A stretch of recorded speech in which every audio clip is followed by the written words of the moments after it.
Everyone, welcome to our channel, Mr. Nigel. Yeah. Obviously, you are an MBE from England, and this is your first time in Nepal. Yes. And you've been to India lots of times, but what is your main goal over here? Well, my main goal is to meet the Federation to have a free and frank exchange with the Federation, suggest some ideas on how the Federation can move forward. So I've been hearing a little bit about the history of chess in Nepal, and I understand it has advanced. It's definitely advanced in the last 20 years, but as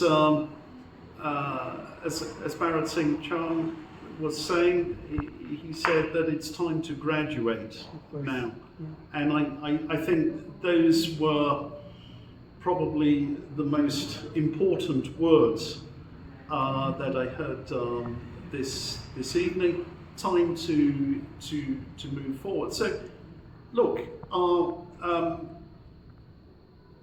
there are some good things here in the Federation, and there have been some suggestions made on how to how to improve. So, look, it's a short visit. It's 3 days, of course, and I always feel that you toss out a few ideas,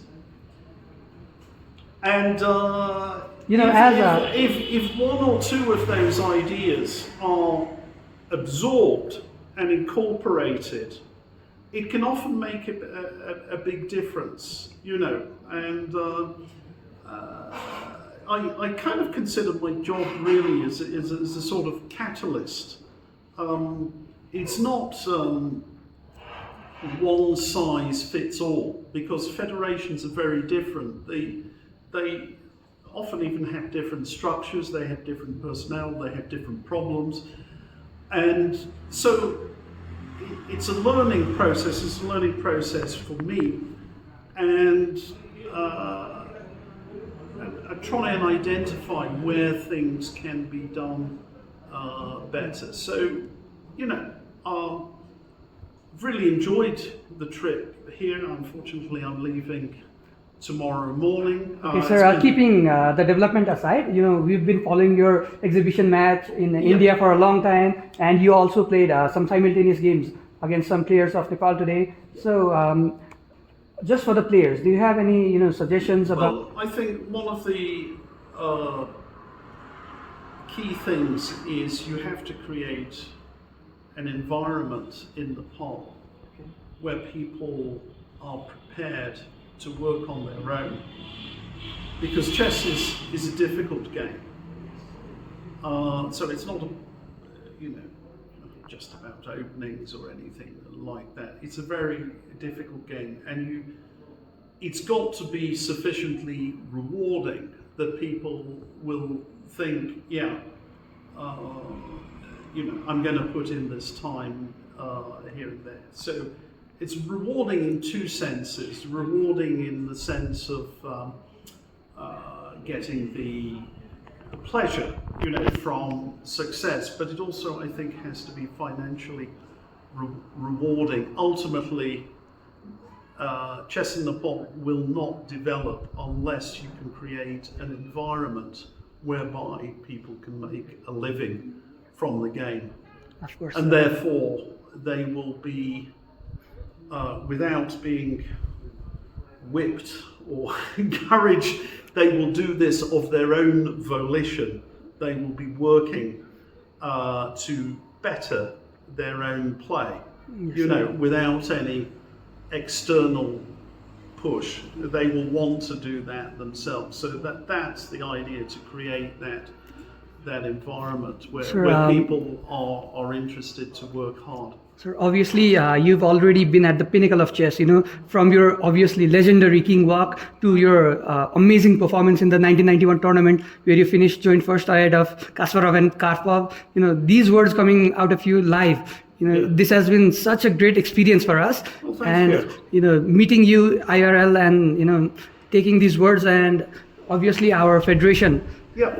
is very excited to Yeah. welcome you here, and we would have wished that you obviously I know that you are not interested in the religious side of Nepal, but there are some areas like Pokhara and Lumbini which are amazing for tourists. I'm always interested. Whenever I go to countries, I always like to see temples and mosques and churches and whatever. I'm not a religious person. Of course, I this know is that. humanity, and these are general cultural things.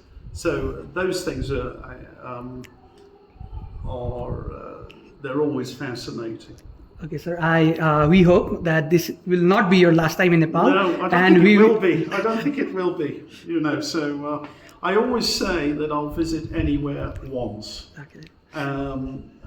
But Nepal is definitely a place I'd like to come back to, and for a significantly longer period. Of course, sir. We are always here to welcome you with because open arms. now I know people here, Okay. and as I say, I've really had very good time. Okay.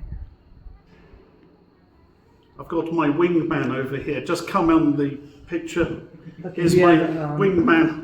CM Rajendra. Yeah, Rajendra, he's been taking care of me. He's been absolutely heroic in taking care of me, looking after me, making sure I didn't get lost. So we have a limited title players. Yeah. They are trying to increase more. So do you have any suggestion to the FMs in Nepal how they can improve to go for the international master or even more to grandmaster? Yeah, they have to study.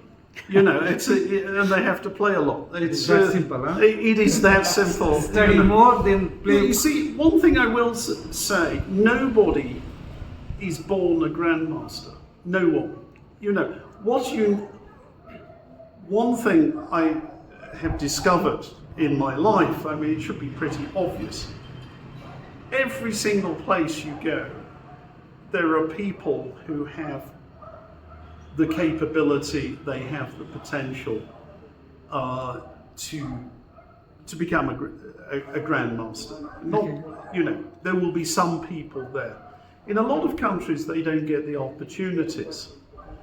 But actually, there should be the opportunities here in Nepal. You've got Big Brother on your doorstep, and a lot of chess going on there, and you have a federation, the AICF, which is very willing to help chess in this country. But two things, you have to help yourselves first. That's basically what this meeting we discussed, and get things, and Bharat summed it up. He said that you will never thrive if you are waiting for money from FIDE or from the Asian Chess Confederation. That can help, it can assist, but if that's basically what you're living for, you will fail. So basically, most of the things have to come internally. Maybe that's not what people want to hear necessarily, but that's actually the truth of the matter. Of course it is, yes. That most of the things have to come from within. So Go ahead. You just came from Annapurna school. You got many chess schools are increasing here in Nepal, and also the students are playing chess here. And how can they get interest to the chess? How can they improve? Can you give some suggestion to those students as well? It's the same thing. It doesn't matter. Like just study and study. They might get bored, and how they can get interest in chess. Like managing studies and chess. So, You know, ultimately, and here I differ from a lot of people. You see, I worked very hard on chess. I did a lot of stuff. You know, I read a huge amount, and there was nobody standing over me saying, read, study this, you know. It was pleasure. Yes. And I think ultimately this is, you've got to put pleasure at the heart of that, because if you don't enjoy whatever it is you're doing, you're not going to put in enough time. You know, you can't have somebody behind you whipping you. All the time. You know, that has to come from within. You know, and I said the other day that actually, in a sense, I don't even like to use the word study, because it has negative connotations for some people. You know, you say study. Well, look at the games of the great players. Look at, you know, look at this wonderful combination by Alexander Alekhine. Look at this beautiful endgame play by Capablanca, and so on. You know, and if you say study, are they thinking, oh, it's like my homework? actually, You know. that's not study, it's a sports. You can enjoy playing chess.